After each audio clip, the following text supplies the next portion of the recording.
हात दाखवून अवलक्षण म्हणतो आपण, तसा प्रकार या ठिकाणी आपल्याला पाहायला मिळाला। मला वाटतं हे उपराष्ट्रपती पद यामध्ये विरोधी पक्षाने देखील सहकार्य करून ही बिनविरोध निवडणूक झाली असती तर अतिशय आनंद झाला असता। आदरणीय नवनिर्वाचित उपराष्ट्रपती CP राधाकृष्णनजी यांचं मनापासून अभिनंदन करतो। महाराष्ट्राच्या 13 कोटी जनतेच्या वतीने देखील त्यांचं मनापासून अभिनंदन करतो। त्यांना खूप खूप शुभेच्छा देतो।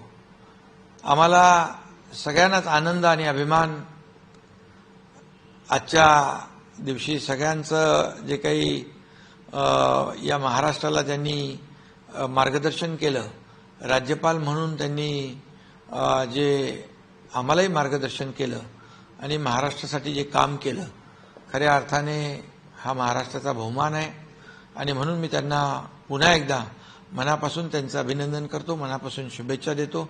एक प्रदीर्घ संसदीय कार्याचा अनुभव आदरणीय उपराष्ट्रपती महोदयांच्या पाठीशी होता आणि त्यांनी गेले अनेक वर्ष जनसंघ असेल, राष्ट्रीय स्वयंसेवक संघ असेल, यामध्ये खूप मोठं प्रदीर्घ असं काम केलं आणि खऱ्या अर्थाने आज आपण पाहतोय की त्यांना NDAकडे असलेली मतं याहीपेक्षा जास्तीची मतं मिळाली आणि म्हणून मी आदरणीय प्रधानमंत्री नरेंद्र मोदीजी यांचंही अभिनंदन करतो की त्यांनी या देशासाठी केलेलं विकासाचं काम, देशाला पुढे नेण्याचं काम आणि या देशाचा विकास, या सगळ्याच गोष्टी ज्या आहेत या निवडणुकीमध्ये आपल्याला पाहायला मिळाला। अनेक लोकांनी प्रधानमंत्री महोदयांवर देखील विश्वास ठेवला, CP राधाकृष्णनजी यांच्यावर देखील विश्वास ठेवला आणि खासदार डॉक्टर श्रीकांत शिंदे यांना देखील उमेदवार प्रतिनिधी म्हणून एक जबाबदारी या निवडणुकीमध्ये दिली। त्याबद्दल देखील मी आदरणीय प्रधानमंत्री नरेंद्र मोदीजी यांचं मनापासून अभिनंदन करतो, त्यांचे आभार मानतो आणि उपराष्ट्रपती आदरणीय CP राधाकृष्णनजी यांचं अभिनंदन करत असतानाच त्यांना पुढच्या त्यांच्या वाटचालीस खूप खूप शुभेच्छा देतो। विरोधकांना कुठे ना कुठे त्यांचे वोट इंटॅक्ट करता नाही आले असं चित्र क्लिअर झालेलं दिसलं। नाही, बघा, याच्यामध्ये इंडिया अलायन्स यांच्यापेक्षा 152 मतं NDAचे उमेदवार CP राधाकृष्णनजी यांना मिळाली। म्हणजे खरं म्हणजे हात दाखवून अवलक्षण म्हणतो आपण, तसा प्रकार या ठिकाणी आपल्याला पाहायला मिळाला। मला वाटतं हे उपराष्ट्रपती पद यामध्ये